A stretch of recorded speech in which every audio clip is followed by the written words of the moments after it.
Good Shabbos. Parshas Chukas opens up with Para Aduma. How is Para Aduma described in the Torah? Zos Chukas HaTorah. This is the chok of the Torah. It becomes the quintessential chok. Why? What about it? The halacha tells us that what?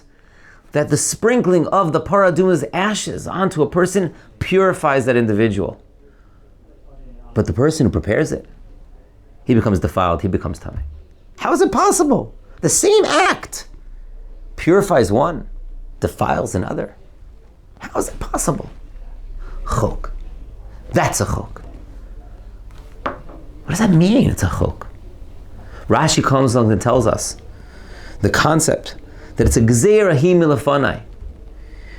Ein lecha reshus lehar acharav. It's a gzeira. There are certain times you can try and be rational, you can try and be logical. And then there's sometimes there's nothing you can say. This is what a Kadosh Baruch Hu wants.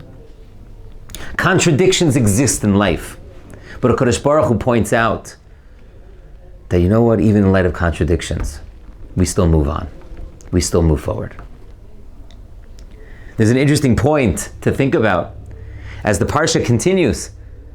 What's the Parsha right after the Para Aduma?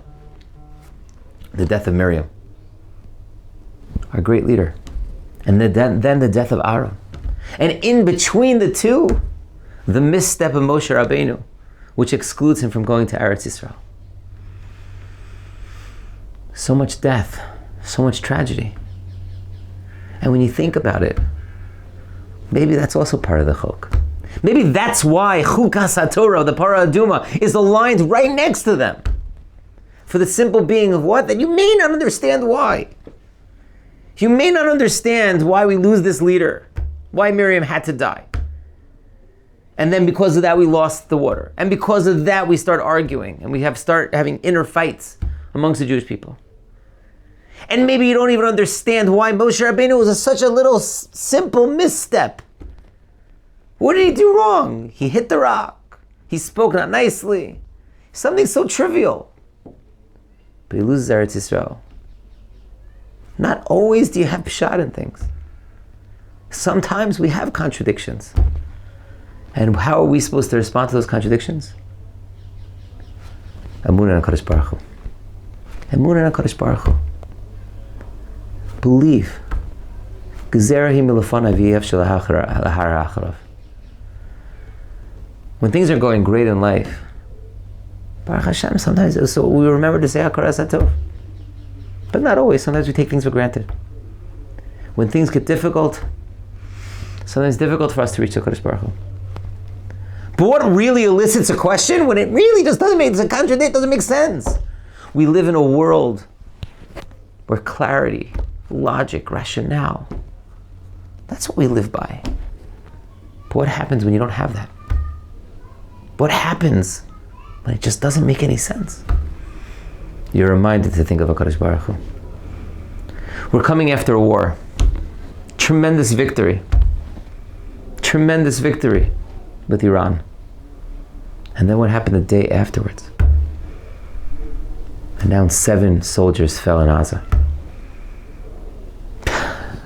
How do we digest this? The answer is I don't know. I don't know how to digest the pain and suffering of families, the families of the hostages themselves, and the unbelievable miracles that are happening day by day in the protection of our soldiers, and certainly the tremendous miracles of the past few weeks, and of course over the last, since October 7th. How do we put all these things together? The answer is I don't know. But it's a gzeira hi milafanai v'yev shel lahar acharav. This is how HaKadosh Baruch Hu runs the world. We believe in HaKadosh Baruch Hu. We allow that emunah to continue with us the entire way.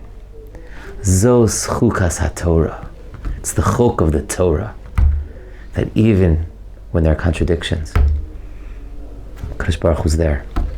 Show our faith within Him. Show our belief with Him. And don't get stuck in what's the logical reason, what's the understanding here. We have to always and constantly look to appreciate HaKadosh Baruch Hu in whatever is happening.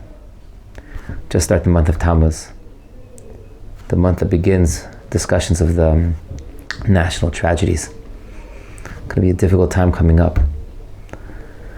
Baruch Hashem, we just finished some national victories. How do you put two together? I don't know. But if we have faith in HaKadosh Baruch Hu, that everything comes from Him, then hopefully, the victories will just continue. And Be'ez Hashem, we should be Zeicha to a tremendous, true Geula. And looking forward that this Tisha B'Av is not going to be a fast day. Have a beautiful Shabbos.